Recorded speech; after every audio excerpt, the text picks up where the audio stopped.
السلام عليكم ورحمة الله وبركاته. إن الحمد لله نحمده تعالى ونستعينه ونستغفره ونعوذ بالله من شرور أنفسنا وسيئات أعمالنا وبعد. Ndugu katika imani, baada ya kumshukuru Allah subhanahu wa ta'ala, kutaka sala na salamu zimfikie mwalimu wa umma Bwana Mtume Muhammadin sallallahu alayhi wasallam. Katika halaka yetu hii ya kipindi hiki tutajaribu kuangazia kuhusiana na masala ya bid'a ambazo zilizozuliwa katika mwezi mtukufu wa Rajab.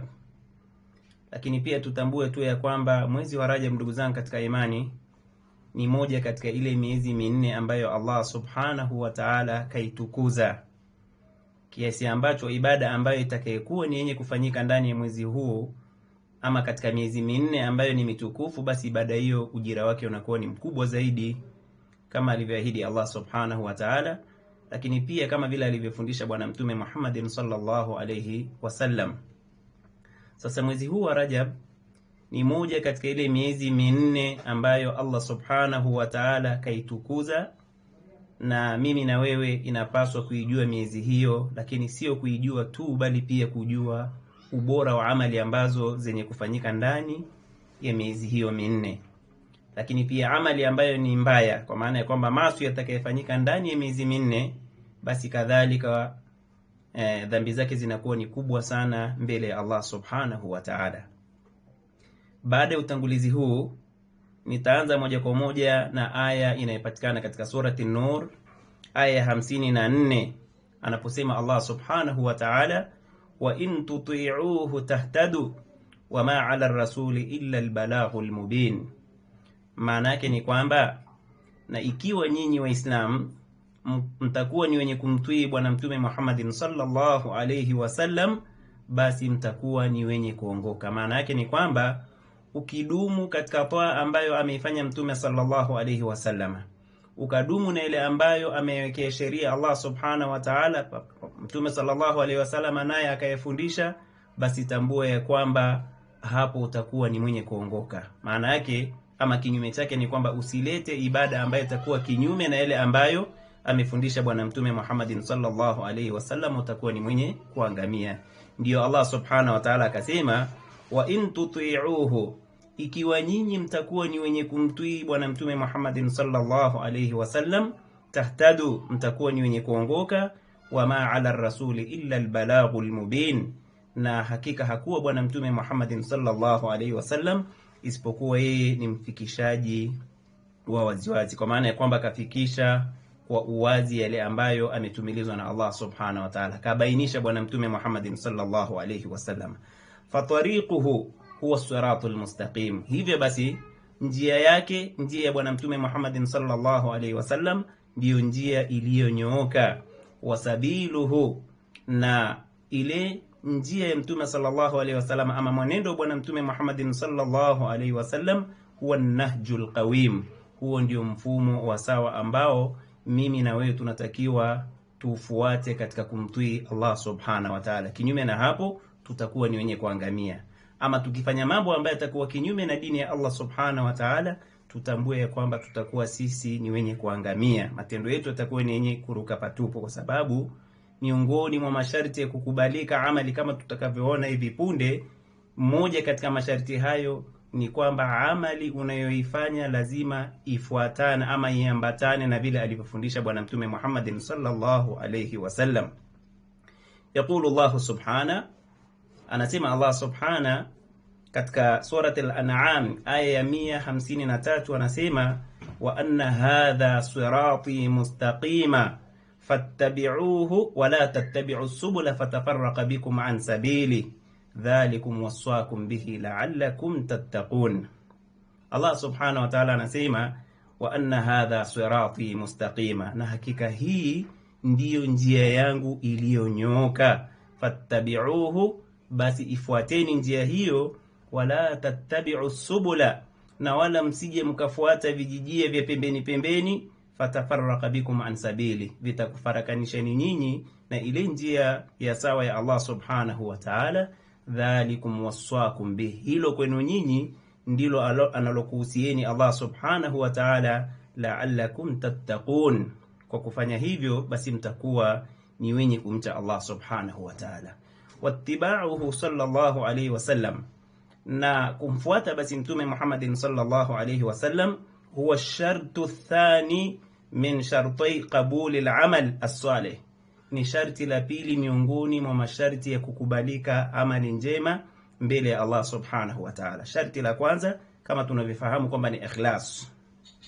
Maana yake ni kwamba amali unayoifanya basi iwe kwa ajili tu ya kutafuta ridha za Allah subhanahu wa ta'ala na wala si vinginevyo. Sharti la pili kama tulivyoona ni kumfuata mtume sallallahu alaihi wasallam, almutabaa. Wewe kama mu'min umeamrishwa kumtii Allah subhanahu wa ta'ala, na ili hiyo ibada yako basi iswi mbele ya Allah subhanahu wa ta'ala, lazima uifanye kwa kumfuata mtume sallallahu alaihi wasallam, kwa kufuata mfumo aliokuja nao na aliyofundisha bwana mtume Muhammadin sallallahu alaihi wasallam. Kufanya hivyo utakuwa ni mwenye kukubaliwa amali yako mbele ya Allah subhanahu wa ta'ala. Fayajibu ala kulli muslimin, basi kwa maana hiyo itakuwa ni wajib juu ya kila muislam ta'atuhu fima amara, kumtii bwana mtume Muhammadin sallallahu alaihi wasallam katika yale aliyoamrisha, wajitinabu ma naha anhu, lakini pia kujiepusha na yale ambayo ameyakataza bwana mtume Muhammadin sallallahu alaihi wasallam. Yale ambayo ameyakataza na akayekemea, wewe kama mu'min unatakiwa ukae nayo mbali. Wa alla yu'badu Allah illa bima shara, na pia vile vile asiabudiwe Allah subhanahu wa ta'ala isipokuwa kwa kupitia vile alivyoamrisha Allah subhanahu wa ta'ala, au katika vile ambavyo ameviwekea sheria Allah subhanahu wa ta'ala. Wa hadha min ma'na al-iman bi annahu rasulullah, na kufanya hivyo itakuwa ni miongoni mwa imani ya kuamini ya kwamba bwana mtume Muhammadin sallallahu alaihi wasallam yeye ni mjumbe wa Allah subhanahu wa ta'ala. Qala subhana, amesema Allah subhanahu wa ta'ala katika surati al-Hashr aya 7, akasema wama ataakumur rasulu fakhudhuhu, na yale ambayo amekuleteeni bwana mtume Muhammadin sallallahu alaihi wasallam, yale aliyokupatieni, aliyokufundisheni bwana mtume Muhammadin sallallahu alaihi wasallam, fakhudhuhu, basi yachukueni na myafanyie kazi. Wama nahakum anhu fantahu, na yale ambayo amekukatazeni bwana mtume sallallahu alaihi wasallam, basi komekeni, kwamba yaacheni msiyafanye. Wattaqullah, na mcheni Allah subhanahu wa ta'ala, inna Allaha shadidul iqabi, natambueni kwamba Allah subhanahu wa ta'ala yeye ni mwingi wa adhabu.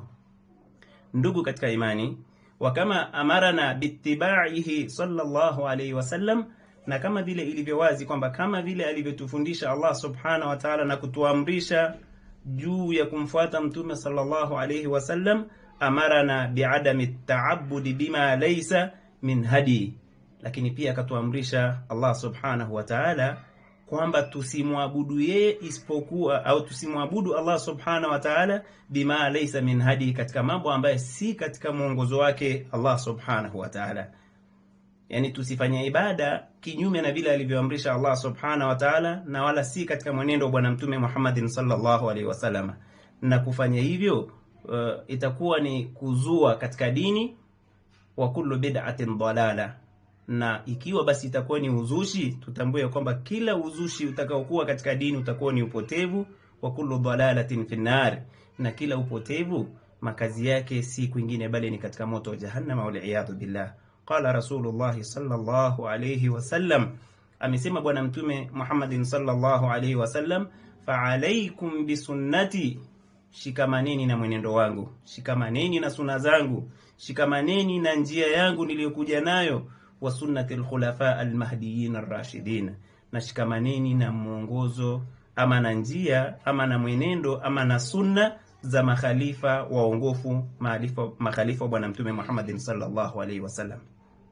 Sio hilo tu, mtume sallallahu alaihi wasallam akaendelea kusema tamassaku biha, shikamaneni nayo, wa ghaddu alaiha bin nawajid, lakini pia shikamaneni mwenendo wa mtume Muhammadin sallallahu alaihi wasallam na sunna za bwana mtume Muhammadin sallallahu alaihi wasallam.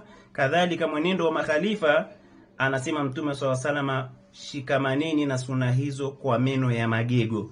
Wa iyyakum wa muhdathatul umur, lakini pia jiepusheni. Ole wenu msije mkajiingiza katika mambo ambayo ni katika mambo ya uzushi, mambo ya kuzuliwa, kwani mkifanya hivyo mtakuwa mnaruka patupu. Haya ni maneno ya Bwana Mtume sallallahu alaihi wasallam, anasisitiza kwetu sisi tushike mwenendo wake na mwenendo wa makhalifa wake kwa meno ya magego. Maana yake ni kinaya imetumika kuonyesha ya kwamba mtu anapotaka kukamata kitu kwa nguvu basi hutumia meno ya magego. Maana yake ni kwamba Mtume sallallahu alaihi wasallam anasema tuzishike kisawa sawa sunna zake na tujiepushe na ile mambo ambayo yataonekana kwamba ni katika mambo ya uzushi. Fa inna kulla muhdathatin bid'a wa kulla bid'atin dalala, kwani kila uzushi ni upotevu na kila upotevu mahali pake ni motoni. Wa fi riwayatin inda Muslim, lakini pia riwaya nyingine kwa Imamu Muslim akasema wa sharral umuri muhdathatuha, na mambo ambayo ni ya shari zaidi ni yale mambo ambayo yatakuwa ni ya kuzuliwa na yakapachiko katika dini ya Allah subhanahu wa ta'ala, na ilhali si katika dini ya Allah subhanahu wa ta'ala.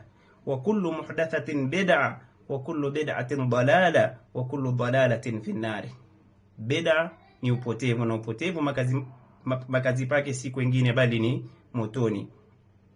Fala yajuzu ayuha al-ahibba, maana yake ni kwamba basi haifai enyi ndugu zangu katika imani, haijuzu al-ibtida'u fi dini Allah ta'ala, kuzua katika dini ya Allah subhanahu wa ta'ala. Wa man ibtada'a fi dini shay'a, na yeyote yule atakayezua katika dini jambo lolote, minal a'mali, katika matendo ambayo anaona kwamba anajikurubisha kwayo kwa Allah subhanahu wa ta'ala, na ilhali hajaliwekea sheria Allah subhanahu wa ta'ala jambo hilo, hajalifundisha Bwana Mtume Muhammadin sallallahu alayhi wasallam jambo hilo ambalo umelizua, lam yuqbal minhu. Yani yeyote atakayezua katika dini ya Allah subhanahu wa ta'ala jambo ambalo hajalifundisha Allah subhanahu wa ta'ala, Mtume sallallahu alaihi wasallam hajajanalo, hajalifundisha, basi jambo hilo lam yuqbalu minhu, mtu huyo hatokubaliwa amali hiyo. Walidhalika qala sallallahu alaihi wasallam, na kwa sababu hiyo Bwana Mtume Muhammadin sallallahu alaihi wasallam akasema, man ahdatha fi amrina hadha ma laysa minhu fahuwa raddun, yoyote yule atakayezua katika jambo letu hili, maana yake katika dini hii ya Allah subhanahu wa ta'ala, jambo ambalo hajalifundisha au hajaamrisha Allah subhanahu wa ta'ala, hajafundisha Mtume sallallahu alaihi wasallam, basi atambue kwamba jambo hilo fahuwa raddun, jambo hilo litakuwa ni lenye kurejeshwa. Atarejeshewa jambo hilo yaumul qiyama, na asione kwamba atarejeshewa tu hivi hivi, la, bali atambue ya kwamba atarejeshewa na iqabu juu yake, kwa sababu atakuwa ameona labda au ameona katika akili yake labda Bwana Mtume Muhammad sallallahu alaihi wasallam amefanya khiana katika dini, na ilhali yeye anaona ndo anakamilisha. Kwa hiyo huyo atakuwa ni jahil na mambo anayofanya ni upotevu, na upotevu makazi pake si kwingine. Atarejeshewa amali hiyo maadamu si katika dini ya Allah subhanahu wa ta'ala, lakini kurejeshwa kwake ni pamoja na adhabu juu yake. Hadithi hii kaipokea Imamu al-Bukhari pamoja na Imamu Muslim fi sahihaihima, katika sahihi zao mbili. Lakini pia katika riwaya yao au fi riwayatin lahum, na katika riwaya nyingine yao anasema, man amila amalan laysa alayhi amruna fahuwa raddun, yoyote yule atakayefanya amali ambayo haiko katika maamrisho yetu, fahuwa raddun, basi atambue kwamba amali hiyo itakuwa ni yenye kurejeshwa. Wa madhalika ayuha alahibba, pamoja na yote hayo na makatazo yote hayo, faqad ahdatha an-nasu fi dini bid'a, hakika watu wamezua katika dini ya Allah subhanahu wa ta'ala bid'a nyingi, yani wamezua kama bid'a kathira, wamezua bid'a nyingi mno katika dini ya Allah subhanahu wa ta'ala. Warawajuha au warawaju laha, lakini pia wakawa ni wenye kuzihamasisha bid'a hizo, wanasharuha fil umma, na wakawa ni wenye kuzisambaza kwa umma. Wa agharahum biha ash-shaytan, lakini shaytani akawapambizia bid'a hizo, mustaghillan jahla ba'd al-muslimina bi khuturati al-bid'a, kwa kuchukulia fursa juu ya watu wengi kwa kuwa ni majahili wa kutokuifahamu dini yao, na pia kufahamu au kujua uhatari wa masala ya kuzuliwa katika dini ya Allah subhanahu wa ta'ala. Wa min hadhihi al-bid'a allati dhaharat fi al-umma, na miongoni mwa bid'a nyingi zilizozuliwa katika dini ya Allah subhanahu wa ta'ala na zikaingizwa kwa umma, basi ni bid'a ama kuhusishwa, yani bid'a miongoni mwa bid'a ambazo zimeingizwa katika dini ya Allah subhanahu wa ta'ala na zikadhihiri katika umma huu, ma yaf'aluhu ba'd almuslimina, ni yale mambo ambayo baadhi ya waislamu hufanya, min takhsisi shahri rajab bi salatin muayyana, kwa kutokana na wao kuhusisha mwezi wa Rajab kutokana na swala maalumu au siyamin, au wakafanya kwamba kuna saumu maalumu ambayo saumu hiyo inapatikana ndani ya mwezi wa Rajab, au umra, au kuna umra inayofanyika ndani ya mwezi mtukufu wa Rajab, au dua, au labda kuna dua maalumu inayofanywa mwezi mtukufu wa Rajab. Haya yote ni katika uzushi. Haya ni katika mambo yaliyozuliwa katika dini ya Allah subhanahu wa ta'ala, na wala hayana nafasi katika dini ya Allah subhanahu wa ta'ala. Hakuna swala maalumu ambayo ameiwekea sheria Allah subhanahu wa ta'ala ndani ya mwezi wa Rajab.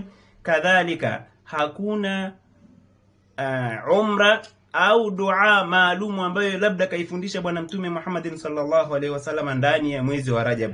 Kullu dhalika lam yarid ani nabii sallallahu alaihi wasallam. Yote hayo hayajawaridi, hayajapokewa kutoka kwa bwana mtume Muhammad sallallahu alaihi wasallam, bali ni mambo ambayo yamezuliwa tu na watu kwa jahili zao, wakaamua kuingiza katika dini ya Allah subhanahu wa ta'ala. Na ingelikuwa basi hapo angelifanya bwana mtume Muhammad sallallahu alaihi wasallam, yangelikuwepo, wangefanya makhalifa waongofu, lakini hakuna moja katika makhalifa waongofu ambao walifanya swala maalum ikawekwa tu hii ni katika mwezi wa Rajab tu, au labda kuna saumu maalum wakasema hii ifanyike ndani ya mwezi wa Rajab tu, au labda dua maalum au umra, kufanya umra wakasema ndani ya mwezi wa Rajab, na kuweka fadhila nyingi ambazo zinazoonekana wanazoziweka kwa kudai kwamba kwa kuwa ni mwezi mtukufu basi kuna ibada fulani ambayo wao wameingiza na wakainasibisha na dini ya Allah subhanahu wa ta'ala, na watu wakaendelea kuifanya, na ilhali Allah hajaiwekea sheria wala bwana mtume Muhammad sallallahu alayhi wasallam. Kullu dhalika lam yathbut min fadl shahr Rajab, haijathibiti ubora wa fadhila ya mwezi wa Rajab illa annahu min al-ashhur al-hurum, isipokuwa tu kwamba mwezi wa Rajab ni moja katika ile miezi minne mitukufu. Waqad kana ahlul jahiliya yu'adhimunahu, lakini pia hata wale ahlul jahiliya, yani watu walioishi katika zama za jahiliya, wao walikuwa wakiutukuza mwezi huo. Qala ibn Hajar rahimahullah fi sababi tasmiyatihi bihadha al-ism, akasema Ibn Hajar al-Asqalani rahimahullah, kutokana na sababu ya kuitwa mwezi huu kwa jina hili, anasema kana yurajjabu fil jahiliya, maana yake ni kwamba mwezi huo ulikuwa ni wenye kutukuzwa katika zama za jahiliya. Hatta innahum awsalu asma'ahu ila 18 isman, kutokana na kutukuza mwezi huo ilifikia ahlul jahiliya kutukuza na kupatia majina yaliyofikia takriban idadi ya majina 18. Kwa nini? Litadhimihim lahu, kutokana na wao kutukuza mwezi huo, basi wakao wameupatika majina kadhaa ambayo ilifika takriban majina 18. Wa amma takhsisuhu bisiyami falaysa mashru'an. Ndugu katika imani, tambua ya kwamba kuhusisha mwezi wa Rajab na funga maalumu, hili si katika sheria ya dini ya Allah subhanahu wa ta'ala, bal min umuri al-jahiliya, bali kufanya hivyo ni katika mambo ya jahiliya. وقد كان أمير المؤمنين عمر وقد كان أمير المؤمنين عمر رضي الله عنه, na alikuwa kiongozi wa waumini Umar ibn Khattab radhiyallahu anhu, yadrib akufar rijali, alikuwa akipiga mikono ya watu fi Rajab, katika kipindi cha mwezi wa Rajab, liyadauha fi at-ta'ami wa yakulu, sababu kutokana na kutukuza kwao walijiwekea ibada maalumu za kufunga, wakawa hawali katika nyakati za mchana. Kwa nini? Eti kwa sababu wamefunga. Umar ibn Khattab radhiyallahu anhu akawa anapiga mikono yao na kuambia kwamba waingize katika vyakula, kwa maana ya kwamba wale vyakula, kwa sababu hakuna ibada maalumu ya funga iliyowekewa sheria katika dini ya Allah subhanahu wa ta'ala.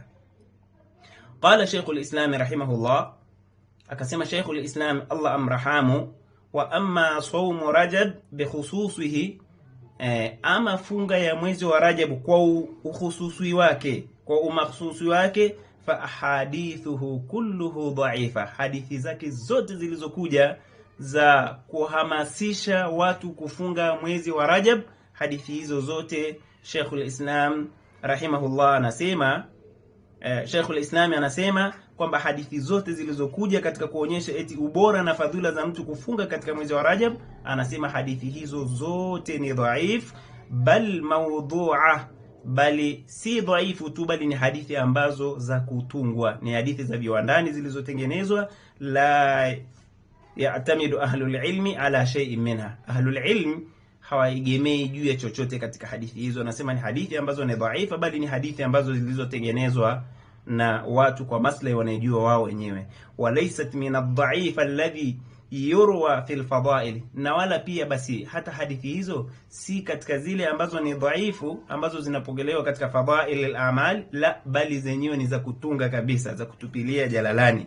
Bal amatuha min al-mawdu'ati, bali nyingi katika hizo ni katika hadithi zilizotengenezwa al-makdhubati, za uongo, zilizozuliwa kwa lengo tu la watu ambao wana maslahi na mambo yao wakaingiza katika dini ya Allah subhanahu wa ta'ala. Lakini watambue kwamba hayo waliyozua na wakaingiza katika dini ya Allah subhanahu wa ta'ala watakuja kuulizwa na Allah subhanahu wa ta'ala. Katika hadithi ambazo tumetanguliza kuzisema, Mtume sallallahu alaihi wasallam anasema kullu amalin, au Mtume sallallahu alaihi wasallam anasema amali yoyote itakayofanywa na ikawa si katika dini ya Allah subhanahu wa ta'ala, au haina dalili katika dini ya Allah subhanahu wa ta'ala, basi atambue kwamba amali ile itakuwa ni yenye kurejeshwa kwa mtu huyo. Waqala Ibn al-Qayyim rahimahullah, lakini pia Ibn al-Qayyim naye akasema Allah mrahamu, kullu hadithin fi dhikri siyam Rajab, kila hadithi iliyokuja katika kutaja funga ya mwezi wa Rajab, wa salatu ba'dhi layali, lakini pia kusali baadhi ya mausiku, fahuwa kadhibun muftara, kwani hadithi hizo ni kadhib, kwa maana kwamba ni uongo na ni uzushi uliozuliwa. Walam yasih anna an-nabiy sallallahu alayhi wasallam, na wala haijaswihi ya kwamba eti bwana mtume sallallahu alayhi wasallam i'tamara fi Rajab, kwamba mtume sallallahu alayhi wasallam alifunga katika mwezi wa Rajab. Fa fil hadith al-muttafaq alayhi, katika hadithi ambayo ni muttafaq alayhi, ana Aisha radhiyallahu anha qalat, kutoka kwa bibi Aisha radhiyallahu anha amesema, wa ma'tamara fi Rajabin qattun, kwamba mtume sallallahu alaihi wasallam hajawahi kufanya umra katika mwezi wa Rajabu maishani yake. Qattun kwa maana ya kwamba yani hata mara moja.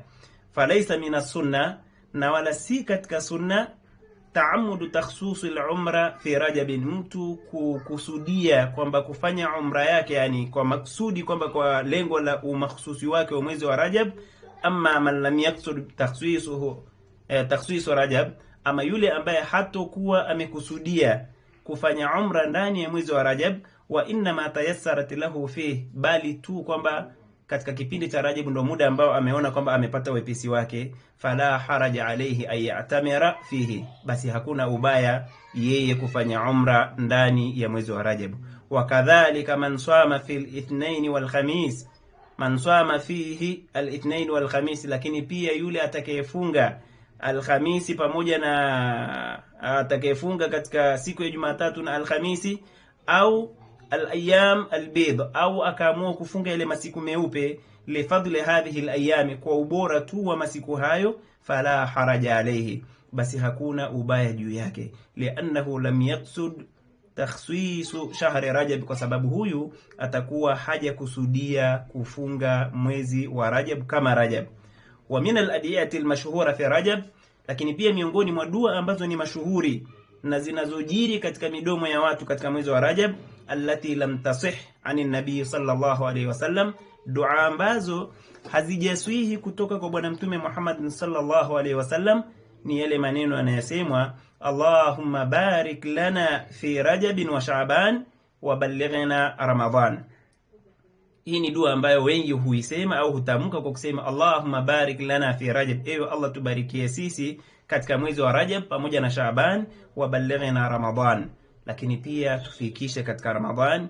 Dha'afahu al-Albani, hadithi hii au dua hii ambayo wanaiomba ni maarufu, lakini Imam Albani ameidhoofisha hadithi hiyo. Waqala Ibn al-Uthaymeen rahimahullahu ta'ala, lakini pia Sheikh al-Islam akasema Ibn al-Uthaymeen Allah amrahamu, an hadha al-hadith dha'ifun munkarun, akasema kwamba hadithi hii ni dhaifu na hadithi hii ni munkari.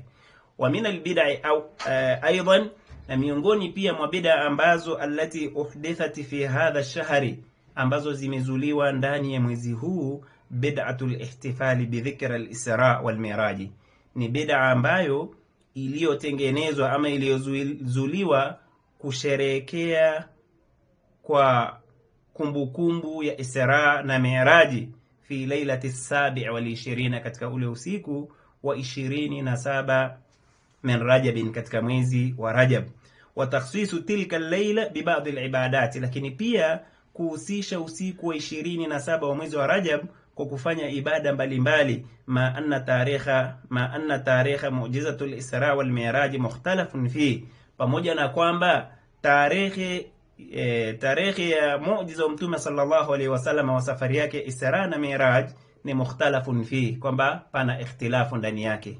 Hakuna dalili madhubuti au iliyothibiti kuonyesha kwamba usiku huu ulikuwa ni usiku wa 27, bali ulama wakhtilifiana kuhusiana na usiku maalumu ambao Mtume sallallahu alaihi wasallam.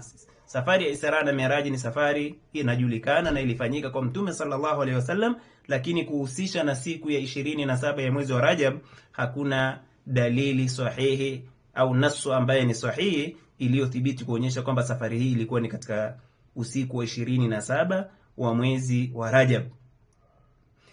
Al-ihtifalu bitilka al-mu'jiza lam yathbut 'ani an-nabiy sallallahu alayhi wasallam, kusherehekea muujiza huo ama safari hiyo Mtume sallallahu alayhi wasallam kama wanavyofanya watu katika usiku huo, lam yathbut 'ani an-nabiy sallallahu alayhi wasallam, haijathibiti kwa Mtume sallallahu alayhi wasallam. Safari hii alifanya, lakini yeye hakuthibiti kwamba kuisherehekea kama vile wao wanavyofanyia ihtifalati mbalimbali. Ayuha al-ahibba fillah, enyi ndugu zangu katika imani, laqad akmala Allahu ad-din, Allah subhanahu wa ta'ala kaikamilisha dini, wa atamma alaina an-ni'ma, lakini pia akatimiza juu yetu neema zake, wa ballagha nabiyuna sallallahu alayhi wasallam ar-risala, na mtume wetu Mtume Muhammadin sallallahu alayhi wasallam kafikisha message, kafikisha risala ama ujumbe aliotumilizwa na Allah subhanahu wa ta'ala, wa adda al-amana, lakini pia katekeleza amana bwana Mtume sallallahu alayhi wasallam, wa lam yatruku khairan illa wadallana alayhi, hakuna khairi yoyote ile ameacha Mtume sallallahu alayhi wasallam isipokuwa alituelekeza, wala sharran illa wahadharana minhu, na hakuna la shari isipokuwa Mtume sallallahu alayhi wasallam alitutahadharisha nalo. Qala ta'ala, anasema Allah subhanahu wa ta'ala, al-yawma akmaltu lakum dinakum, hivi leo